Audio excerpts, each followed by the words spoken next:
Hello, and welcome to the Smart Injury Doctors Podcast, the injury market's top program for doctors, lawyers, and insurers who want to gain greater insight on how to improve patient recovery results and deliver better services in the U.S. injury market. Please welcome your host, Dr. Jeffrey Allen Kronk.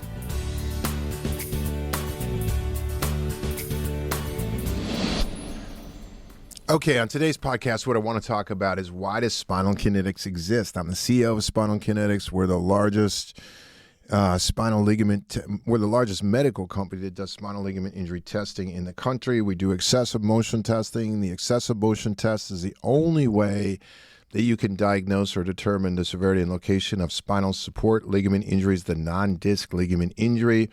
It's critical for the diagnosis of the cervical profile in the mild traumatic brain injury patient. It's actually you can't determine how badly damaged the spine is without it. It's critical if you want to get down to the source of chronic pain for chronic pain patients. Low back being the number one cause of chronic pain and disability in the world today. Neck number 4, headaches number 6. Some even place these now where, headaches is number 2 and neck is number 3. So it's like 1, 2, and 3 or 1, 4, and 6. Doesn't matter how you stack it. They're the most significant, most costly injuries in the market today. Now, why does Spinal Kinetics exist? Well, I can tell you from my end of the story, I used excessive motion testing in 1995 is when I was introduced to it. I was introduced to it by a doctor by the name of Harold McCoy. He was very prominent in the objectivity space in the 90s, and actually even before that, 80s, 90s, 2000s. He had a company called Spinalogic Diagnostics and Myologic Diagnostics, and these things were outcome assessment tools for providers that objectified functional progress with patients that were under rehab for injuries or in chronic pain, and also Spinalogic Diagnostics, which was an excessive motion testing company, and that was the first time I was exposed to excessive motion testing. Once I was exposed to it and understood it, I tested every single patient. Now, in those days, all X-ray analysis was done with a pencil and a ruler. That's how it was done, and the state-of-the-art process was using a CAD board with a very specialized mouse. So you taped or stuck the X-rays onto the CAD board. The CAD board had very fine lines of lead crossed into it, and it had a very specialized mouse, and the mouse had crosshairs on it. So you went to anatomical points, you hit a button, it beeped, and then you knew that anatomical point was captured. And that was state-of-the-art at that time, because at that time it was still plain film. At that time, plain film was still started to get out of dip tanks, was into automatic processors. Digital X-rays were not there yet. Then shortly after that, digital X-rays came about. And so now all of a sudden, this type of a software, you couldn't print a picture of a digital X-ray and put it on. Although here's the thing, and this is what happens today with some of these crappy softwares that are in the market today. What providers would do, believe it or not, is instead of going, okay, I have to adapt to the technological challenges, they would actually print off on a printer their X-rays, stick them onto the CAD board. Now, once you did that, there's some manipulation that occurs. Stick those on a CAD board and then have that moused out. And, obviously it enters a serious error rate into the measurement of these things. Visually, you might not be able to get a picture of this, but if you saw it, it was pretty insane, right? So then Windows comes along, and also at the same time, digital X-ray comes along, and now we have to have systems in place. And we have to start to have a system that can do those types of studies. And I remember when I first got out, so I had treated as a treating provider for 8 years, sent out every single case out to an unbiased, independent third party. Now, the reason why I did that was because I knew the findings were so important that I wanted them unbiased. I'm a chiropractor, right? So I knew there was a bias against chiropractic. I'm not gonna address that bias. I'm gonna start to use the top professionals that I can find, because my professionalism is very high, and I knew that my understanding these conditions was really high. And so I wanted to be able to mingle with with the insurer if I wanted to, with the neurosurgeon if I wanted to, with the orthopedic, with the hospital, with the pain management specialist, with the neuro, with the physiatrist, with the physical therapist. Didn't matter, right? So that's what I did, and I knew I didn't have that kind of equipment in my office, and I didn't really care to. I knew I could have. I could have bought a CAD board. I think at that time they were like $12,000 or $15,000. I could have bought that and done that and done it internally. And I mean, when I started, it was done by hand, but there was an advanced way to do it that was more accurate than hand, and that's what I chose. Then as I got out of private practice, I decided what I wanted to do. I realized that in the world of spinal injuries, there were no standard injury workups, no standards between chiropractors, no standards between chiropractors and medical, no standards anywhere. And then it became also painfully obvious that there was no education in any school on spinal injuries. These were the most significant injuries. 55% or greater of the people that actually have these injuries don't ever fully recover. And so I knew standardized testing was the key, and I knew that there was two types of ligament injury: the disc injury you find on MRI and the non-disc ligament injuries, which there's far more non-disc ligaments in the spine than there are discs, which were, I believed, and I still do today, the most significant. They're the most problematic injury, and that's done through excessive motion testing. So I wanted to start my own excessive motion testing company, so I did. In 2005, I started a company called National Injury Diagnostics. And we ordered, we had the CAD system because that's where the business was at that point. That's where the industry was. And then I realized the CAD system that I had gotten, when they tried to take it from DOS to Windows, that it had some errors in it, we corrected it. We corrected the system. Then digital was coming in, so I had to go to another vendor to get a software. And when I got that software, I realized there was inadequacies and inaccuracies in that software, and so worked hard to correct them as well. So, the two systems that I bought when I first originally got into this had some flaws in them, and we corrected them. Then I built our own system. I actually had a programmer build our own system. And that became the system that in 2010 I merged in with Spinal Kinetics. Now, the reason why I merged at that point with Spinal Kinetics is I realized there was no way, unless we went medical route, to actually get the broad-based exposure needed in order to turn this into a standardized test. There's not a patient, when you have a spinal injury, there's not a patient that shouldn't have an excessive motion test. You can't determine how badly damaged and non-disc ligament injuries are without this type of testing. It's just not possible. If you got a disc herniation, you don't have excessive motion without this type of testing. There's a big difference if I got a herniation, I got no excessive motion, or I got a herniation, which in that case is generally a pre-existing condition. It's not caused by the accident. And there's a big difference between that and one that I've got a significant amount of excessive motion, or let's say I've even got a severe level of excessive motion and I've got a disc herniation at that same level. I got like one of the worst conditions you can have. That patient is going to take more time generally to rehab. And if I'm documenting it and I understand it and I've imaged it, I have the rationale, and I also have the insurance pretty much go ahead to do more extensive treatment because it is justified. It is medically necessary.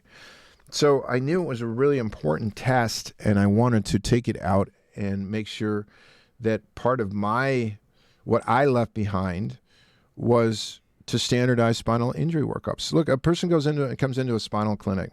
First thing that should happen, stress radiology should occur. Stress radiology kicks out to good excessive motion testing, a company like Spinal Kinetics.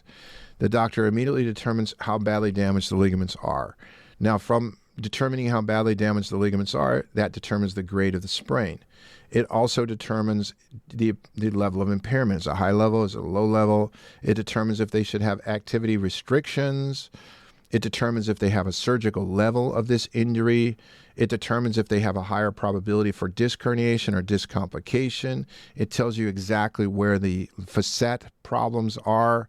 It's a huge component in the mild traumatic brain injury space because it's the cervical component and the cervical trajectory. So it allows doctors, especially conservative care doctors, to get proper placement and frequency and duration of treatment guidelines. So it has so much more benefits to it than an MRI does to the treating doctor once you understand how to use it. So I wanted to standardize that, and we wanted to take it into getting it more accurate, getting it more user-friendly, and bringing it more broadly into the market. So that was the purpose and still is the purpose today.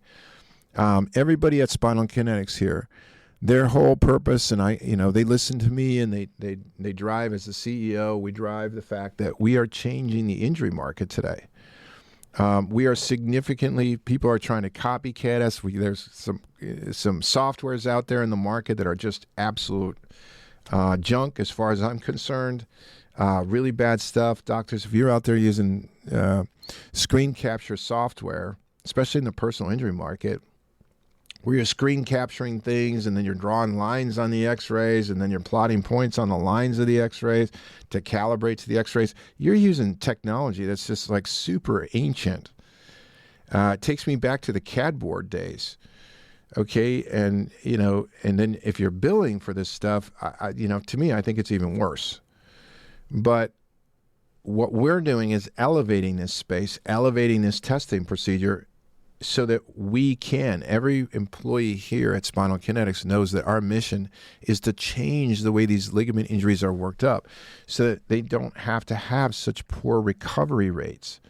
The more that the people that treatment innovate understand the condition, the more they'll treatment innovate and the better the results will be. So my general purpose of doing all that we do is to get and to assist the market to get better patient results. That means faster, more cost-effective treatment and more effective treatment long-term. In other words, what's effective treatment long-term? Hey, patient was under care for 3 months, 4 months, and we did all the procedures. Doesn't matter what we did. We did ultrasound, we did soft wave, and I'm not saying that there's not better procedures because I believe there are better procedures than others. We did chiropractic, we did physical therapy, we did injections, we did ablations, whatever it is that you do. Good. We did that, and guess what? Person doesn't have any pain. They don't have any problems with their activities of daily living. Nothing in their life is negatively influenced by this condition anymore. They feel 100% fully recovered. I think that should occur as quickly and as cost effectively as possible because as a patient, that's what I want. If I hurt my shoulder, I don't want somebody that's going, well, okay, you're screwed. And it's never gonna heal. It's never gonna be the same. You got a permanent injury. You've lost function. You're never gonna regain that function back, and you're always gonna be a victim of this injury. There's two forms of a victim, right? One, if you look it up, there's a victim that's injured, right? So if you get injured, technically you're classified as a victim. Now nobody wants to be called a victim. The number two is when you can't figure a way out of your system. You're a victim of that condition. If you can't find a way out of your condition, you're a victim. You know what I mean? If you can't find a way out of alcohol, you're a victim of addiction. If you can't find your way out of, well, gosh, I got married problems and I can't find my way out of it, you're a victim of a bad marriage or the bad ability to handle relationships, right? So a victim is when a person sees no way. They just see no way out. They're a victim of that circumstance. So one is, yes, people come injured, they're victims, but the doctor's job is to make them not a victim, to take them out of that victim and to get them back quickly recovered. Spinal Kinetics is a huge component of that because basically what that ligament injury does, the more you understand it and the more you identify it and the better you can treat it. In my world, you should be the highest paid doctors in the country. And so that's why we created Spinal Kinetics. We created Spinal Kinetics, and I knew doctors can't see these injuries. You can't, eyeball these injuries. And I also knew that there needed to be good systems in place that could accurately do this. That's what the insurers deserve. I mean, everybody deserves to win in this market. The insurers, if diagnostics produce better results, they win. Right? If doctors produce better results, they win. So if I'm in private practice and basically I'm sitting there going, well, I'm really good at these injuries. I'm good at diagnosing the injuries. I know there's a lot of doctors that are good at diagnosing these injuries. I diagnose these injuries. One, I diagnose it. I know how to get great results with the patient. So long-term, these patients suffer a lot less. And I know how to document this. It's good for the patient. It's good for me. It's good for the plaintiff attorney. Makes it much easier to resolve claims. It's great for the insurer. Makes it much easier to resolve claims. It's great for the defense attorney. Makes it much easier to resolve claims. It's good for everybody. That's why Spinal Kinetics exists, to help everybody win in this situation. Spinal Kinetics is not a patient advocate. We're not a doctor advocate. We're not an attorney advocate. And we're not an insurance company advocate. We're an advocate for great clinical science and great clinical rationale. And that's what we are. And we're proud of it. As employees and people, it's a hard business to be in because we do have to educate a lot. But we're very proud of what we do. So, doctors, I just, on this podcast, I wanted to talk a little bit about, hey, why Spinal Kinetics? Why does it even exist? If you're interested in setting up an account with Spinal Kinetics, just look us up at thespinalkinetics.com. Get in touch with us. It's very easy to set up an account. If you're interested, I have a Smart Injury Doctors program that teaches doctors about these spinal ligament injuries and how to take advantage of the market. Go to smartinjurydoctors.com. Doctors, as always, short, sweet, to the point on the podcast. Hope you got something out of it. I very much so appreciate what you do and the people that you help, and I look forward to delivering more content on the next podcast. You've been listening to the Smart Injury Doctors Podcast, the #1 audio production show for professionals in the U.S. injury market that want to deliver better injury services to the patients, clients, or insureds they serve. If you like what you heard today, please leave us a review and don't forget to join us on our next program.